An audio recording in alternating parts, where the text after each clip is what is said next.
Hay canciones que hemos escuchado toda la vida y que damos por hecho que sabemos de qué hablan. Pero a veces estamos completamente equivocados, porque nosotros mismos les damos un significado según lo que estamos viviendo y terminamos asociando una canción con una historia que quizá nunca tuvo nada que ver con lo que el autor quería contar.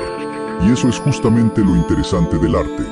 Una misma obra puede tener interpretaciones completamente diferentes, pero hay casos en los que el propio autor ha tenido que salir a explicar: no, la canción no habla de eso. Y hay otros todavía más curiosos, canciones a las que la gente terminó dándoles un significado completamente diferente al original, hasta el punto de que esa nueva interpretación se volvió más conocida que la verdadera. Así que hoy vamos a ver 5 canciones que no hablan de lo que tú creías.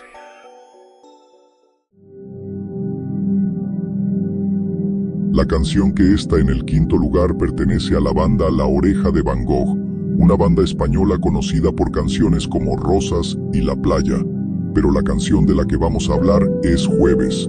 A primera escucha, parece una canción de amor. Dos personas que se conocen en un tren empiezan a hablar y poco a poco surge algo entre ellos.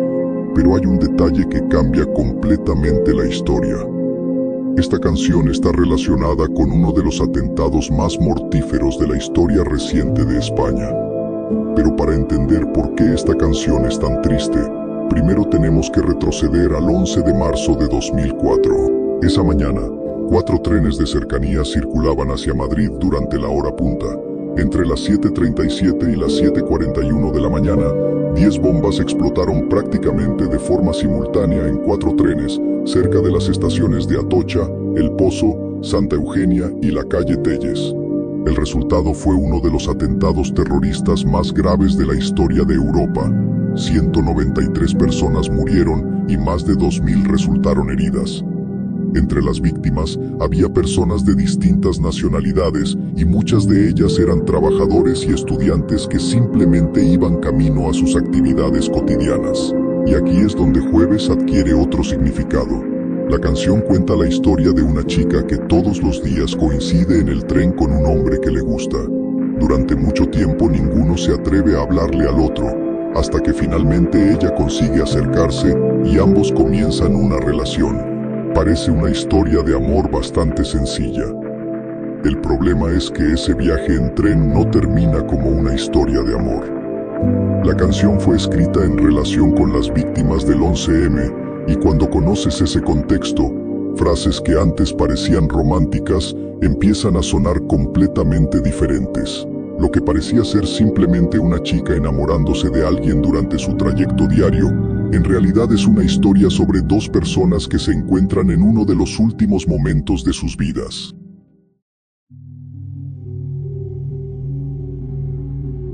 En el cuarto lugar tenemos a Foster the People, una banda estadounidense conocida principalmente por su canción Pumped Up Kicks, que seguramente has escuchado alguna vez. Y si la conoces, probablemente también recuerdes que tiene una melodía bastante alegre y pegajosa. De hecho, podrías escucharla y pensar que es simplemente otra canción indie de esas que te ponen de buen humor. Pero si alguna vez te has detenido a escuchar la letra, te das cuenta de que estás cantando desde la perspectiva de alguien que está planeando un tiroteo. El protagonista es un joven llamado Robert, un chico aislado y con problemas, que está empezando a desarrollar pensamientos violentos. Mark Foster explicó que quiso meterse en la cabeza de un personaje así, alguien que se siente excluido, que carece de afecto y que está perdiendo el control. Y la letra nos va dando pistas desde el principio. En una de las primeras líneas, Robert es descrito como alguien que tiene una mano rápida y que está mirando alrededor mientras mantiene en secreto su plan. Después aparece una de las partes más importantes de la canción. Robert encuentra un revólver en el armario de su padre, y entonces llegamos al coro, que es probablemente la parte que todos hemos cantado alguna vez sin pensar demasiado en lo que estamos diciendo. La canción básicamente advierte a otros chicos que corran porque Robert tiene una bala y va detrás de ellos. Y aquí está lo irónico.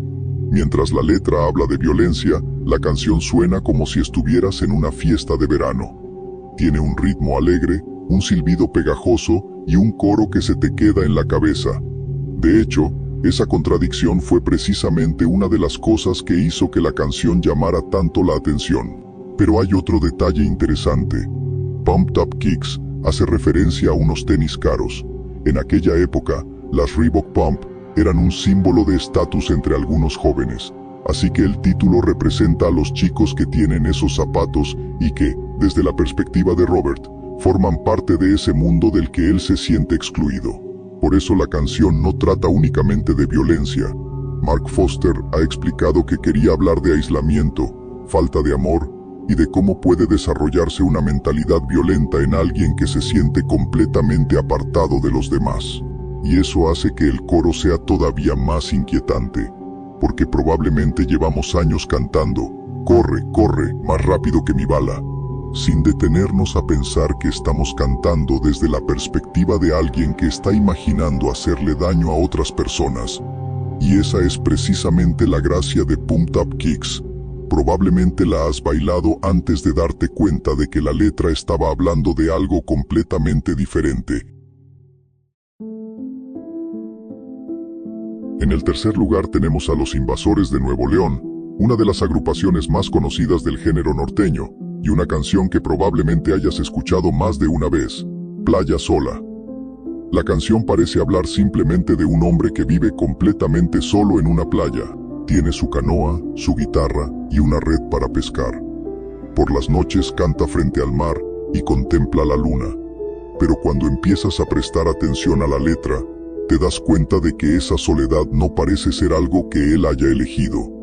El protagonista habla de su tristeza y de su sufrimiento, y después dice que está esperando que el gran señor se acuerde de su vida para poder dejar la playa y reunirse con su amor. Y esa última frase es bastante importante, porque cuando dice que quiere reunirse con su amor, no está hablando de volver a casa ni de encontrarla en otro lugar, está hablando de morir. Es decir, este hombre parece estar esperando la muerte para poder volver a estar con la persona que perdió. Y aquí podríamos pensar que todo esto es simplemente una interpretación de la letra. Pero si todavía queda alguna duda sobre qué le ocurrió a este hombre, existe un videoclip oficial de la canción que prácticamente nos cuenta toda la historia. En el video vemos al protagonista junto a su pareja en una embarcación, hasta que ocurre un naufragio. Él consigue sobrevivir y llega a la playa, pero cuando busca a su pareja descubre que ella no sobrevivió. Y ahí es donde todo empieza a encajar, porque la letra nunca necesita decir directamente, "Mi pareja murió". No hace falta. Cuando escuchas que está solo frente al mar, que nadie va a su playa y que está esperando que Dios se acuerde de él para poder reunirse con su amor, la historia ya está prácticamente completa. El videoclip simplemente hace explícito algo que la letra deja implícito, y eso es lo que hace que esta canción sea tan interesante. La primera vez que la escuchas, puedes imaginar a un pescador que decidió vivir tranquilamente frente al mar.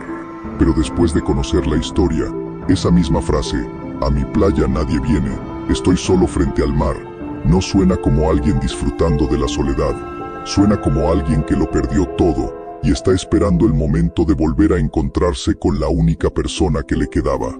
Y probablemente esa sea una de las razones por las que esta canción pega mucho más cuando finalmente entiendes lo que está contando.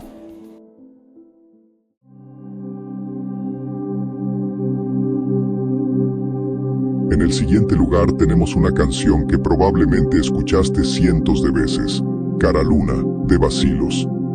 Lanzada en 2002, se convirtió en uno de los mayores éxitos de la banda.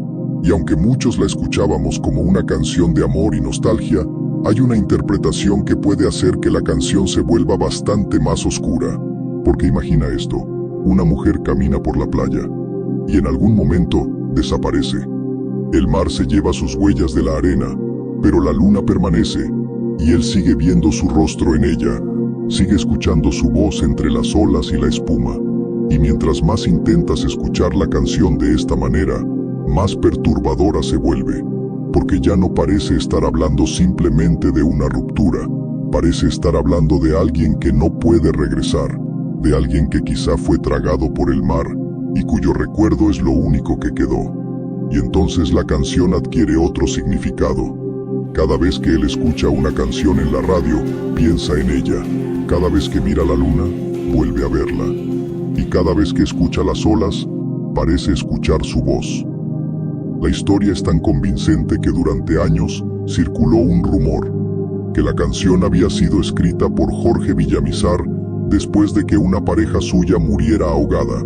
Villamizar ha desmentido que alguna novia o esposa suya haya muerto ahogada y explicó que la canción nació de distintas experiencias amorosas de su pasado. Sin embargo, años después contó que sí había vivido un accidente acuático en Ecuador en el que murieron 2 personas y reconoció que quizá aquella experiencia terminó influyendo de alguna manera en la canción. Así que la historia de la mujer que murió en el mar es falsa, pero escucha otra vez la canción imaginando que sí ocurrió. Porque quizá lo más interesante de Cara Luna es que nunca necesitas que la canción te diga que ella murió. Tu cabeza hace el resto.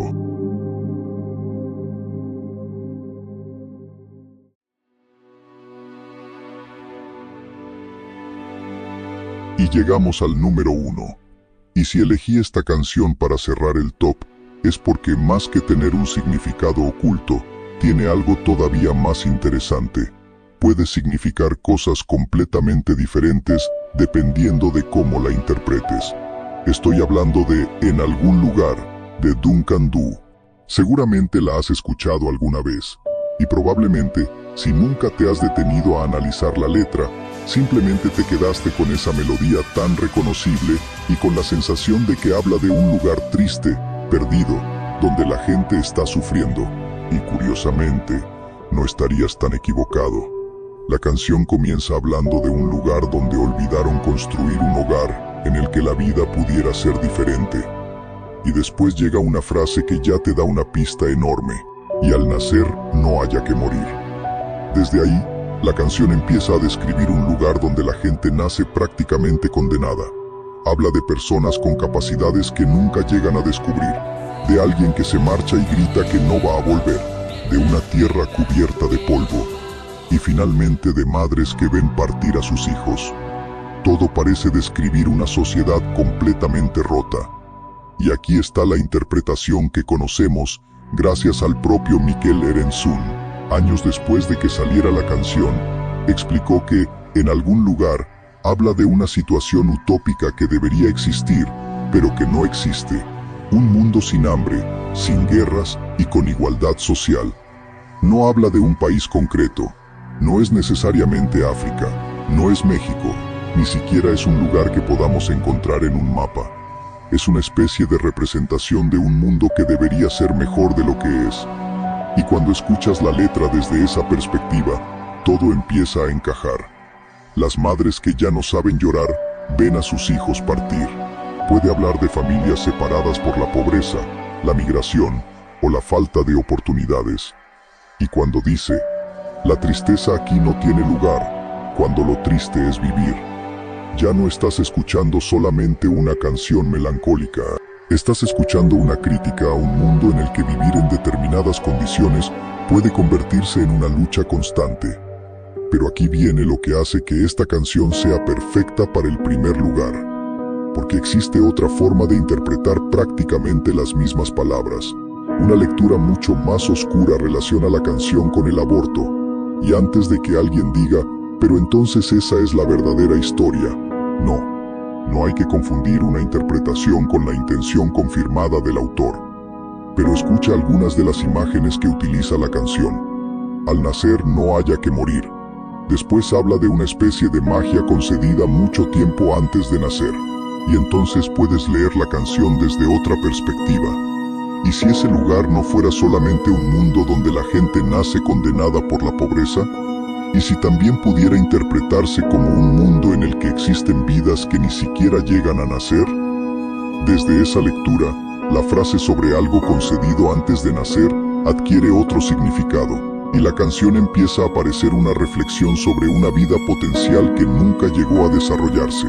Incluso la idea de las madres y sus hijos puede hacer que algunas personas interpreten la canción desde una perspectiva relacionada con la maternidad, la pérdida y las decisiones que pueden cambiar el curso de una vida. Pero nuevamente, esa no es la explicación oficial que tenemos. Es una interpretación que surge de la propia ambigüedad de la letra. Y justamente ahí está lo fascinante, porque las dos lecturas no necesitan destruirse entre sí. Puedes escuchar, en algún lugar, como una canción sobre pobreza, desigualdad y desesperanza, o puedes encontrar en ella una reflexión sobre la vida, el nacimiento y aquello que pudo haber sido, y ambas lecturas nacen de las mismas palabras. Eso es lo que hace que esta canción sea diferente a las anteriores de este top, porque aquí no estamos descubriendo simplemente que la canción realmente hablaba de otra cosa. Estamos descubriendo algo mucho más interesante, que quizá nunca existió una única manera de entenderla. De hecho, el propio Erensun ha reconocido que la canción es muy ambigua y que ha tenido innumerables interpretaciones desde que fue publicada en 1987. Y creo que esa es una de las cosas más interesantes que puede hacer una obra de arte. El autor puede escribir algo pensando en una idea, pero después la obra llega a miles, millones de personas, y cada una encuentra algo diferente.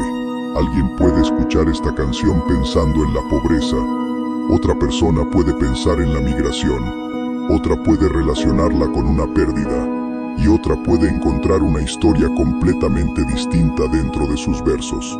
Por eso, en algún lugar es el número 1. Porque no solamente es una canción que probablemente entendimos de otra manera. Es una canción que demuestra que una obra no siempre tiene que tener un único significado. A veces, la historia que quiso contar el autor es solamente el comienzo. El resto lo termina de construir quien la escucha.